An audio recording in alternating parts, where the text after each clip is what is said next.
नमस्कार। मिल्की वे इंस्टीट्यूट के online YouTube channel पे मैं आई.के. त्रिपाठी आपका स्वागत करता हूं। मित्रों, टीजीटी पीजीटी की परीक्षाओं में राजनीति विज्ञान विषय के लिए हमने पिछले वीडियो में प्लेटो के न्याय सिद्धांत पर एक संक्षिप्त चर्चा की थी। उम्मीद है कि आपने उस वीडियो को देख लिया होगा और आप उससे लाभान्वित हुए होंगे। आज के वीडियो में हम प्लेटो की शिक्षा योजना पर एक संक्षिप्त चर्चा करेंगे और हमें उम्मीद है कि आपको इससे बेहद लाभ होगा। अगली टीजीटी पीजीटी असिस्टेंट प्रोफेसर और जो भी आप जिस राज्य की परीक्षाएं देंगे शिक्षक वर्ग की, उसमें आपको इस वीडियो का लाभ मिलेगा, ऐसा हमें पूरा विश्वास। तो आइए हम इसकी शुरुआत करें और देखें कि प्लेटो ने शिक्षा योजना जो दी अपनी, वह किस लिए दी, उसका उद्देश्य क्या था, किस ग्रंथ में। तो वास्तव में प्लेटो की जो शिक्षा योजना है, ये शिक्षा योजना अपनी पुस्तक रिपब्लिक में वो देता है। रिपब्लिक में उसने यह शिक्षा योजना और रिपब्लिक ग्रंथ में उसने शिक्षा योजना का इतना विस्तार से वर्णन किया है, इतनी विस्तृत शिक्षा योजना दी है। इस कारण रूसो इसे क्या कहता है, रूसो कहता है कि रिपब्लिक शिक्षा शास्त्र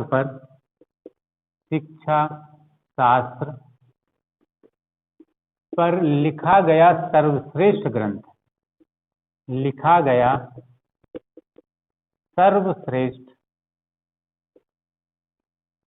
ग्रंथ। ऐसा वह क्यों कह रहा है? क्योंकि वास्तव में रिपब्लिक में प्लेटो ने विस्तृत शिक्षा योजना दी।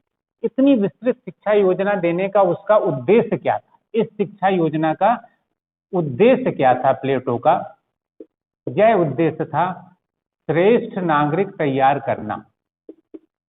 श्रेष्ठ नागरिक तैयार करना। श्रेष्ठ नागरिक तैयार करके क्या होगा? वह चाहता था आदर्श राज्य की स्थापना करना। तो आदर्श राज्य की स्थापना तभी हो सकती थी जबकि श्रेष्ठ नागरिक तैयार हों। उससे क्या होगा कि वे सारे नागरिक अपने कर्तव्यों को पूरा करेंगे और ऐसा राज्य आदर्श राज्य बन जाएगा। तो श्रेष्ठ नागरिक तैयार करना, इसका परिणाम क्या होता? इसका परिणाम होगा आदर्श राज्य की स्थापना। आदर्श राज्य की स्थापना। इसीलिए प्लेटो कहता था कि शिक्षा वास्तव में क्या है? वह प्लेटो कहता था कि शिक्षा मानसिक बीमारी का मानसिक इलाज। वो कहता था शिक्षा मानसिक बीमारी का मानसिक इलाज है। मानसिक इलाज है या उपचार है। कहता था कि इससे क्या होता है कि जो मानसिक समस्याएं रहती हैं लोगों को, अर्थात लोग की बुद्धि जो कम विकसित होती है, विवेक कम होता है, वह वास्तव में बढ़ जाता है और वैसे लोग फिर शासन कार्य को अच्छे से कर लेते हैं। तो वह कहता था कि शिक्षा वास्तव में मानसिक बीमारी का मानसिक उपचार है। इसके साथ यह कहता है कि शिक्षा पूरी तरह राज्य के नियंत्रण में होनी चाहिए। शिक्षा स्त्री और पुरुष दोनों को देनी चाहिए। और वह कहता है कि शिक्षा औपचारिक और अनौपचारिक दोनों प्रकार की होनी चाहिए। प्लेटो ने शिक्षा के बारे में क्या क्या कहा? वह कहता है शिक्षा पूरी तरह राज्य के नियंत्रण में होनी चाहिए। पूरी तरह राज्य के नियंत्रण में होनी चाहिए। एक बात कहता है, राज्य के नियंत्रण में होनी चाहिए। दूसरी बात वह क्या कहता है? कहता है शिक्षा स्त्री और पुरुष दोनों को देनी चाहिए, दोनों को प्राप्त होनी चाहिए।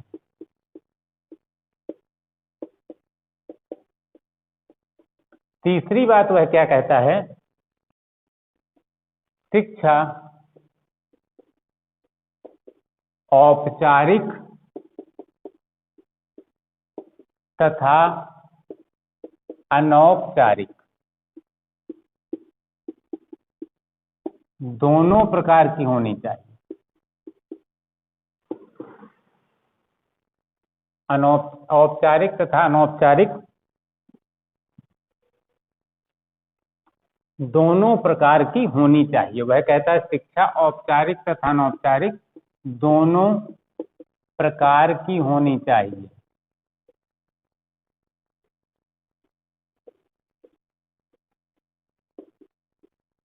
लेकिन उसने क्या कहा, औपचारिक मतलब विद्यालय में दी जाए, अनौपचारिक अर्थात विद्यालय से बाहर दी जाए। अगला वो कहता है कि शिक्षा व्यावसायिक नहीं होनी चाहिए। प्लेटो वास्तव में व्यावसायिक शिक्षा को शिक्षा नहीं मानता है, लेकिन वह क्या कहता है, लेकिन प्लेटो व्यावसायिक शिक्षा का समर्थक नहीं है, समर्थक नहीं है। वह वास्तव में व्यावसायिक शिक्षा को शिक्षा ही नहीं मानता, और जिसने व्यावसायिक शिक्षा प्राप्त की उसे शासन का अधिकार भी नहीं देता। अगली बात वह क्या कहता है, कहता है कि शिक्षा बौद्धिक और शारीरिक दोनों होनी चाहिए। वास्तव में उस समय एथेंस में बौद्धिक शिक्षा दी जाती थी और स्पार्टा में शारीरिक शिक्षा दी जाती थी। तो वह स्पार्टा की शिक्षा प्रणाली से बहुत प्रभावित था। उसने क्या कहा, शिक्षा बौद्धिक और शारीरिक दोनों प्रकार की होनी चाहिए, शारीरिक दोनों प्रकार की होनी चाहिए, होनी चाहिए। और शारीरिक शिक्षा का समर्थन करते हुए क्या उसने कहा, वह कहता है प्रत्येक विद्यालय में व्यायामशाला होनी चाहिए, होनी चाहिए। प्लेटो शारीरिक शिक्षा का इतना समर्थन कर रहा है कि वह कह रहा है प्रत्येक विद्यालय में व्यायामशाला होनी चाहिए, और इसके साथ वह कहता है कि नैतिक शिक्षा अवश्य दी जानी चाहिए, नैतिक शिक्षा अवश्य दी जानी चाहिए।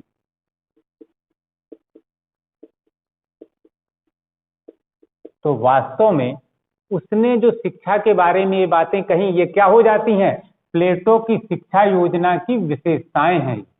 ये उसकी शिक्षा योजना की विशेषताएं हैं। आपसे जब प्रश्न पूछा जाएगा कि प्लेटो की शिक्षा योजना की विशेषताएं क्या हैं, तो आप इनमें से जो जो आपके प्रश्न के विकल्प में होगा उन सभी को आप लगा सकते हैं। उसकी शिक्षा योजना की ये विशेषताएं हैं कि वो कहता है पूरी तरह से राज्य के नियंत्रण में हो, घर पे शिक्षा नहीं दी जाए, लेकिन स्त्री पुरुष दोनों को शिक्षा प्राप्त होनी चाहिए। अर्थात प्लेटो स्त्री शिक्षा का समर्थन कर रहा है। वो औपचारिक अनौपचारिक दोनों प्रकार की शिक्षा का समर्थन करता है, लेकिन वह व्यावसायिक शिक्षा का समर्थक नहीं है। वो इस शिक्षा को शिक्षा ही नहीं मानता, और वो क्या कहता है, शिक्षा बौद्धिक शारीरिक दोनों प्रकार की होनी चाहिए, क्योंकि शरीर जब स्वस्थ रहेगा तभी व्यक्ति शिक्षा प्राप्त कर सकता है। और इस तरह से उसने क्या कहा कि प्रत्येक विद्यालय में एक व्यायामशाला होनी चाहिए। तो आइए हम फिर थोड़ा विस्तार से देख लेते हैं कि उसकी शिक्षा योजना किस तरह से थी। ये तो उसकी विशेषताएं हैं, और इसके बाद हम देख लेते हैं कि प्लेटो की शिक्षा योजना कैसी थी, हम उसे समझ लें थोड़ा।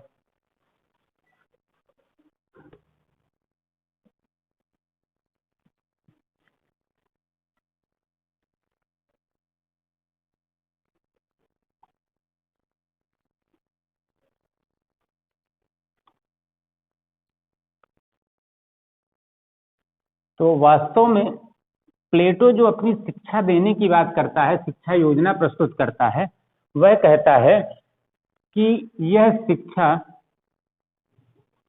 अभिभावक वर्ग को दी जानी चाहिए। अभिभावक वर्ग से उसका तात्पर्य क्या है? अभिभावक वर्ग से उसका तात्पर्य है राज्य के अभिभावक। अभिभावक वर्ग अर्थात राज्य के अभिभावक। उसने कुल समाज में कुल 3 वर्ग बताए, उत्पादक वर्ग, सैनिक वर्ग और शासक वर्ग। इनमें से 2 वर्गों को, कौन कौन? सैनिक वर्ग और शासक वर्ग या दार्शनिक वर्ग, इन दोनों को वह संयुक्त रूप से इन दोनों को अभिभावक वर्ग कहता है। वो सैनिक वर्ग और शासक वर्ग दोनों को संयुक्त रूप से अभिभावक वर्ग कहता है, और इसी अभिभावक वर्ग अर्थात सैनिक वर्ग और शासक वर्ग को शिक्षा देने का समर्थन करता है और एक विस्तृत शिक्षा योजना प्रस्तुत करता है। हम देख लें वो शिक्षा योजना क्या है।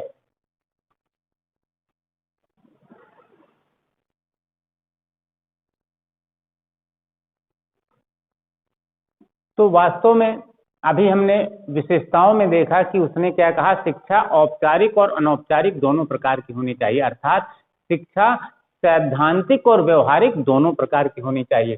तो प्लेटो ने जो अपनी शिक्षा योजना प्रस्तुत की, इसको 2 भागों में हम बांट सकते हैं। कौन सा? प्लेटो की शिक्षा योजना क्या है? एक औपचारिक शिक्षा, औपचारिक शिक्षा, या इसे कह सकते हैं सैद्धांतिक शिक्षा।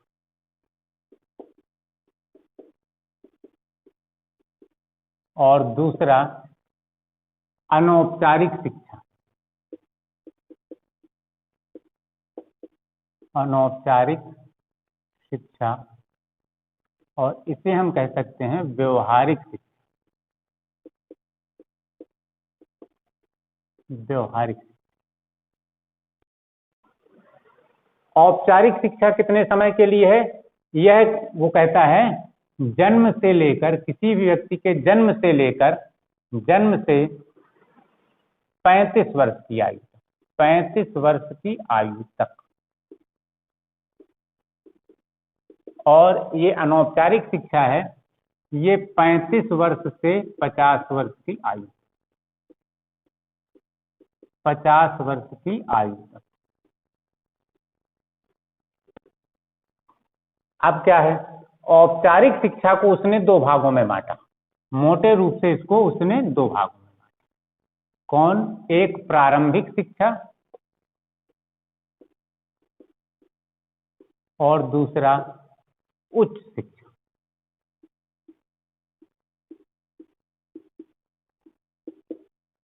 प्रारंभिक शिक्षा किस उम्र से? जन्म से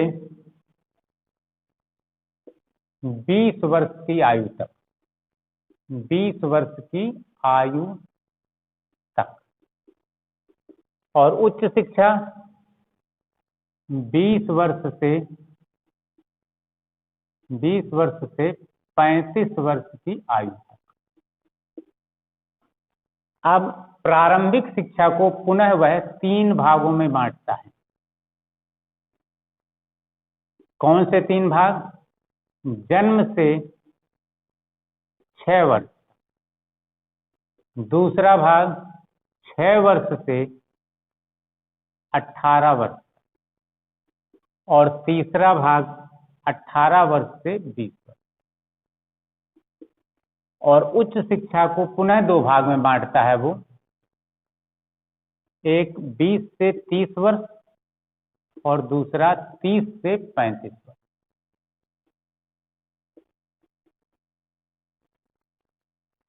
अब उसने क्या कहा, जन्म से 6 वर्ष तक बच्चे को जो शिक्षा दी जाएगी, इसमें क्या दिया जाएगा शिक्षा? नैतिक शिक्षा और धार्मिक शिक्षा।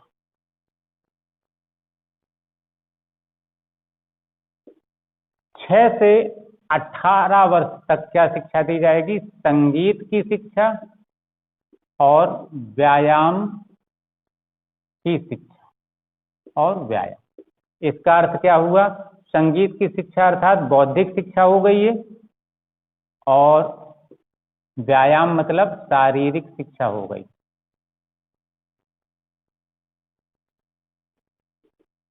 अब 18 से 20 वर्ष की आयु में वो क्या कहता है कि यहां पर दी जाएगी सैनिक शिक्षा। आपसे प्रश्न पूछे जा सकते हैं कि सैनिक शिक्षा किस वर्ष से किस वर्ष की आयु तक देने का समर्थन करता है प्लेटो? 18 से 20 वर्ष।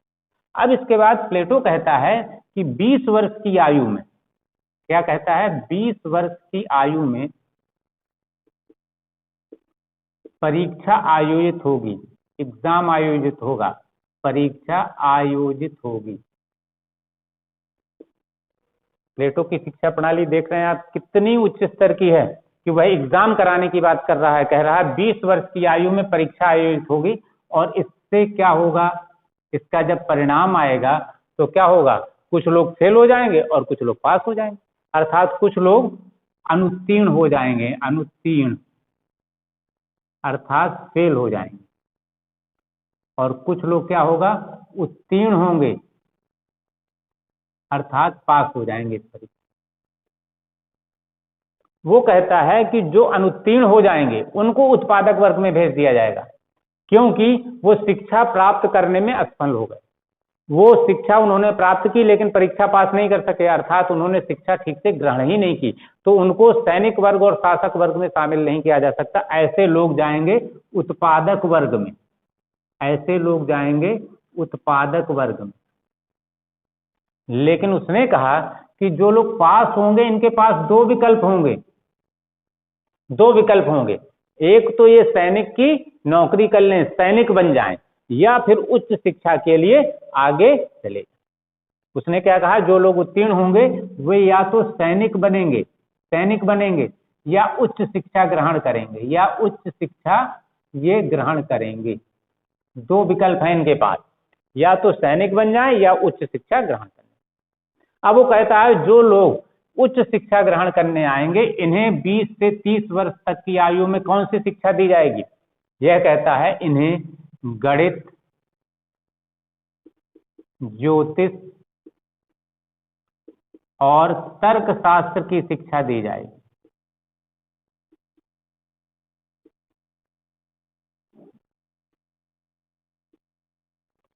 प्लेटो कहता है कि गणित की शिक्षा बहुत अनिवार्य है, क्योंकि उसने कहा गणित ऐसा विषय है जो मानव आत्मा को प्रकाशित कर देता है। प्लेटो ने कहा है गणित ऐसा विषय है जो मानव आत्मा को प्रकाशित कर देता है, इसलिए इसका अध्ययन अनिवार्य है। अब उसके बाद उसने क्या कहा, 30 वर्ष की आयु में पुनः परीक्षा, 30 वर्ष की आयु में पुनः परीक्षा। वो कहता है कि एक परीक्षा होगी 20 वर्ष की आयु में, दूसरी होगी 30 वर्ष की आयु में, और इसमें जब परीक्षा होगी तो निश्चित रूप से परिणाम जब आएगा तो कुछ लोग अनुत्तीर्ण होंगे अर्थात फेल हो जाएंगे, और कुछ लोग उत्तीर्ण होंगे अर्थात पास हो जाएंगे। वो कहता है जो फेल हो जाएंगे अब उन्हें सैनिक वर्ग में भेज दिया जाएगा, क्योंकि सैनिक शिक्षा को ये पास कर चुके हैं लेकिन उच्च शिक्षा को पास करने में असफल रहे, तो जो फेल होंगे वे सैनिक वर्ग में चले जाएंगे, लेकिन जो पास होंगे वो उच्च शिक्षा के लिए आगे चले जाएंगे, उच्च शिक्षा के दूसरे चरण में ये प्रवेश पा जाएंगे। और उसने कहा कि 30 से 35 वर्ष की आयु में जो शिक्षा दी जाएगी ये दी जाएगी दर्शन और द्वंद्ववाद की शिक्षा, दर्शन और द्वंद्ववाद की शिक्षा।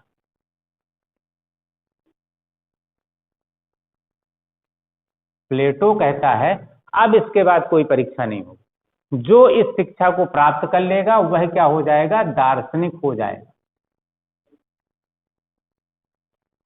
वह दार्शनिक बन गया। लेकिन अब उसने क्या कहा, उसने कहा कि ये दार्शनिक ही आदर्श राज्य के शासक होंगे, इसलिए जिसको शासक बनना है उसे 35 से 50 वर्ष की आयु तक अर्थात कुल 15 वर्षों तक अनौपचारिक शिक्षा लेनी होगी या व्यवहारिक शिक्षा लेनी होगी। ऐसे व्यक्ति को समाज में लोगों के बीच रहना होगा और उनकी समस्याओं से अवगत होना होगा, अर्थात अनौपचारिक शिक्षा है जो यह केवल शासक वर्ग के लिए है। अनौपचारिक शिक्षा केवल शासक वर्ग के लिए है, ये सैनिक वर्ग के लिए नहीं है, केवल शासक वर्ग के लिए है और ये शिक्षा कुल 15 वर्षों की, 35 वर्ष से 50 वर्ष की आयु तक यह शिक्षा ग्रहण करनी है। तो इस तरह से क्या है, जो दार्शनिक हो गया वो शासक बनना चाहता है तो 15 वर्ष की अनौपचारिक शिक्षा ग्रहण करनी होगी, व्यवहारिक शिक्षा ग्रहण करनी होगी। इसके बाद प्लेटो कहता है कि उसका नैतिक विकास उच्च स्तर का हो जाएगा और वह शासक बन सकेगा और ऐसा राज्य आदर्श राज्य होगा। तो इस तरह से औपचारिक शिक्षा किसके लिए है, सैनिक और शासक दोनों के लिए, सैनिक एवं शासक दोनों के लिए, दोनों के लिए। लेकिन औपचारिक अनौपचारिक शिक्षा या व्यवहारिक शिक्षा केवल शासक वर्ग के लिए। तो इस तरह से क्या स्थिति देख रहे हैं कि उसने अपनी शिक्षा को दो भागों में बांट दिया, औपचारिक अनौपचारिक, और औपचारिक शिक्षा को भी प्रारंभिक और उच्च शिक्षा में बांट दिया। और प्रारंभिक शिक्षा में वह क्या कहता है, जन्म से 6 वर्ष तक नैतिक शिक्षा की बात करता है, फिर संगीत और व्यायाम की अर्थात बौद्धिक और शारीरिक शिक्षा की बात करता है। और वो क्या कहता है, प्रत्येक विद्यालय में व्यायामशाला होनी चाहिए। और उच्च शिक्षा में वह गणित, ज्योतिष और तर्कशास्त्र की शिक्षा की बात करता है। वह पूरी शिक्षा काल में 2 बार परीक्षाओं की आयोजन की बात करता है, 20 वर्ष की आयु में और 30 वर्ष की आयु में। तो इस तरह से प्लेटो की शिक्षा योजना बहुत ही विस्तार से दी गई। और इस शिक्षा योजना के बारे में जोवट ने क्या कहा था, जोवट ने कहा कि प्लेटो ऐसा पहला विद्वान है जो कि कहता है कि शिक्षा संपूर्ण जीवन काल तक चलनी चाहिए। ऐसा जोवट ने कहा। जोवट ने क्या कहा कि प्लेटो ऐसा पहला विद्वान है जो कहता है शिक्षा संपूर्ण जीवन काल तक चलनी चाहिए। लेकिन इस शिक्षा योजना की आलोचना भी हुई और कार्ल पापर ने कहा कि वास्तव में प्लेटो ने अपनी शिक्षा योजना के द्वारा आदर्श राज्य की स्थापना करने का लक्ष्य रखा और स्वतंत्र प्रतिभा की बलि दे दी। ऐसा वह क्यों कहता है, क्योंकि उसने देखा कि प्लेटो ने जो शिक्षा योजना प्रस्तुत की, ये शिक्षा योजना पूरी तरह व्यक्ति को केंद्रित करके नहीं बल्कि आदर्श राज्य को केंद्रित करके बनाई गई है, जिससे श्रेष्ठ नागरिक बने और आदर्श राज्य की स्थापना हो सके। तो कार्ल पापर ने इसकी आलोचना इसी आधार पर की है कि वह अपनी शिक्षा योजना में वास्तव में स्वतंत्र प्रतिभा की बलि दे देता है। तो ये प्लेटो की शिक्षा योजना है और हमको पूरा विश्वास है कि ये शिक्षा योजना पर संक्षिप्त चर्चा जो आज हमने की है, इस संक्षिप्त चर्चा का आपको आपकी आगे होने वाली परीक्षाओं में बेहद लाभ मिलेगा। इसका PDF हमने टेलीग्राम पे दे दिया है और उसका लिंक डिस्क्रिप्शन में है।